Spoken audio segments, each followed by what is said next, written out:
2.5 सकारात्मक एवं नकारात्मक स्वतंत्रता।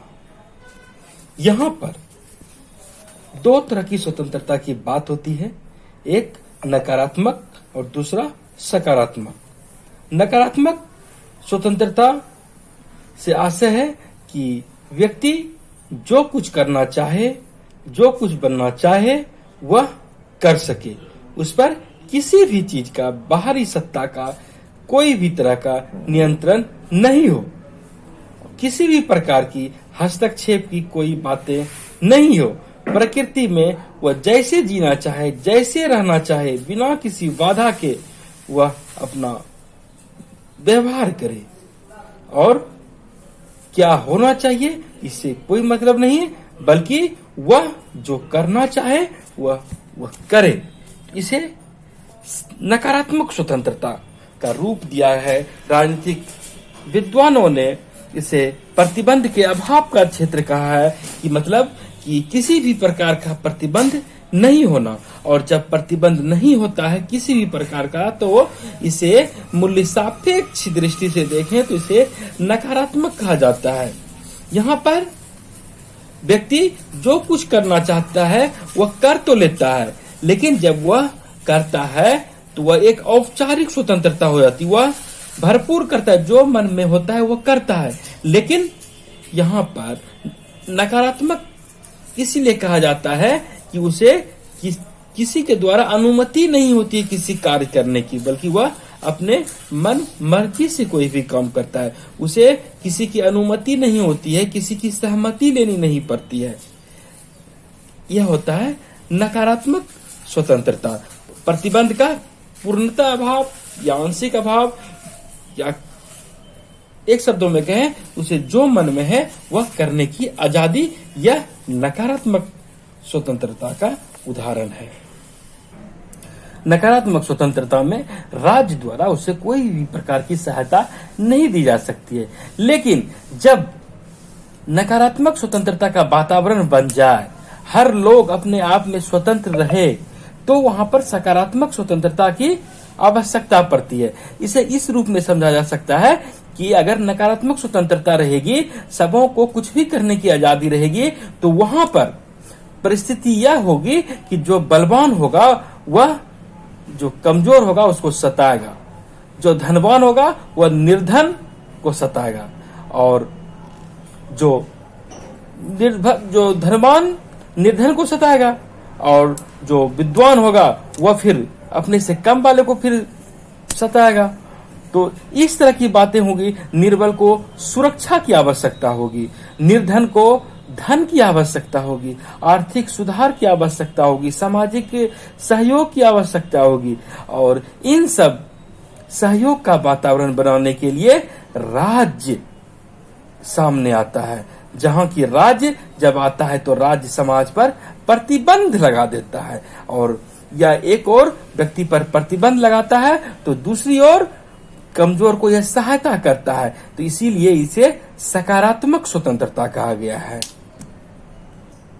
व्यक्ति अपना विकास कर सकता है, लेकिन नकारात्मक स्वतंत्रता की परिस्थिति में व्यक्ति अपना विकास नहीं कर सकता है, उसे सकारात्मक स्वतंत्रता की आवश्यकता होती है। इसे एक उदाहरण द्वारा आप समझ सकते हैं कि व्यक्ति एक पुष्प की तरह है, फूल की तरह है, और यह फूल अपने आप नहीं खिलेगा, नहीं सुगंध देगा, बल्कि इसके लिए आवश्यक है कि मिट्टी उपजाऊ हो, सूरज की किरणें उस पर पड़े, उस पर्याप्त पानी द्वारा उसे सिंचाई किया जाए, सिंचित किया जाए, और उसकी नियमित देखभाल हो, तभी वह सुंदर ढंग से खिल सकता है। तो यही चीज व्यक्ति के लिए आवश्यक है, उनकी नियमित देखभाल हो, उनको विकास के अवसर मिले। तो यह सब परिस्थिति राज्य क्रिएट कर सकता है, राज्य ही उपाय कर सकता है, और ऐसी परिस्थिति को सकारात्मक स्वतंत्रता का नाम दिया गया है। इसी में व्यक्ति अपनी क्षमताओं का विकास करता है, उसे हर तरह का सहयोग मिलता है, भौतिक रूप से, राजनीतिक रूप से, सामाजिक रूप से, हर तरह से उसे सकारात्मक स्थिति मिलती है, और जिसका वह लाभ उठाता है, और उसी में वह अपना विकास करता है। आप देखते हैं गरीबों के लिए योजना चलाई जाती है, बेरोजगार जो होते हैं वो रोजगार मांगते हैं, और सरकार उसके विकास के लिए कुछ न कुछ रोजगार देती है और व्यक्ति की आवश्यकता की पूर्ति सरकार करती है। तो यहाँ पर इसी संदर्भ में इसको सकारात्मक स्वतंत्रता कहा गया है। इसमें व्यक्ति अपनी बुद्धि विवेक से अपना विकास करता है, समाज का विकास करता है, राष्ट्र का विकास करता है और एक बेहतर जीवन को बनाता है। और यह भी समझ लें कि सकारात्मक स्वतंत्रता के मानने वालों का कहना है कि व्यक्ति केवल समाज में ही स्वतंत्र हो सकता है और समाज से बाहर वह स्वतंत्र नहीं रह सकता है। वह इसी समाज को ऐसा बनाने का प्रयास करते हैं और इसी में व्यक्ति विकास करेगा, समाज की स्थितियां उसके अनुरूप होगी। वही नकारात्मक स्वतंत्रता होगी तो यह वो हस्तक्षेप की बात तो करता है कि हमारे लिए किसी भी प्रकार का हस्तक्षेप नहीं होना चाहिए, लेकिन जब किसी भी प्रकार का हस्तक्षेप आपके जीवन में नहीं होगा तो फिर आपको सहयोग भी कैसे मिलेगा, तो फिर आपको सहयोग भी नहीं मिल सकता है। तो यहाँ पर यही बातें होती है और तरह अलग अलग विद्वान अलग अलग राय यहाँ पर भी रखते हैं। कुछ लोग नकारात्मक स्वतंत्रता को अच्छा मानते हैं तो कुछ लोग सकारात्मक स्वतंत्रता को अच्छा मानते हैं। सबों की अपनी अपनी राय है। नकारात्मक स्वतंत्रता को मानने वाले देखें तो प्रारंभिक उदारवादी चिंतक कहलाते हैं जॉन लॉक। उन्होंने जीवन, स्वतंत्रता, संपत्ति, लाइफ, लिबर्टी, प्रॉपर्टी की बात की है कि लोगों को छोड़ दो, लोगों को यह आजादी है, जीवन का अधिकार है, स्वतंत्र है व्यक्ति और संपत्ति रखने का अधिकार है, जितना चाहे वो उतना रखेगा। तो यह एक नकारात्मक स्वतंत्रता का उदाहरण है। और इसी तरह स्पेंसर है, एडम स्मिथ है, आपने सुना होगा एडम स्मिथ के बारे में नाम। उन्होंने वो हस्तक्षेप का सिद्धांत दिया, किसी भी प्रकार के हस्तक्षेप की बातें नहीं होनी चाहिए, एडम स्मिथ ने कहा था।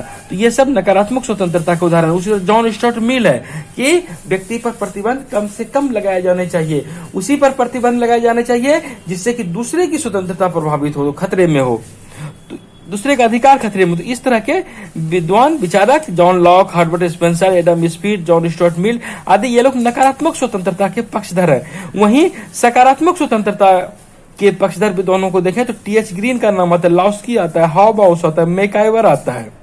इसमें आप रूसो को भी रख सकते हैं, हेगल, मार्क्स, गांधी, अरविंद, इन सब विचारों को आप सकारात्मक चिंतक में रख सकते हैं। आपने रूसो की युक्ति सुनी होगी कि मनुष्य स्वतंत्र जन्म लेता है परंतु सर्वत्र बंधनों में जकड़ा हुआ पाता है। तो समाज का जकड़न, सरकार का जकड़न, राज्य का जकड़न, उसे हमेशा लगता है किसी न किसी प्रकार का जकड़न है, लेकिन ये जकड़न है तो फिर यहाँ पर समाज द्वारा उसे सहयोग भी मिलता है। उसी तरह टी.एच. ग्रीन भी उदारवादी चिंतक है, लेकिन उन्होंने भी कहा कि व्यक्ति को उतना ही अधिकार देना चाहिए जिससे कि दूसरे की स्वतंत्रता में खलल न पड़े। और आपने स्वसंबद्ध और परसंबद्ध स्वतंत्रता के बारे में देखा कि यदि दूसरे की स्वतंत्रता, दूसरे के अधिकार में हनन आने लगे तो वहां पर फिर व्यक्ति की स्वतंत्रता पर प्रतिबंध लगाना चाहिए।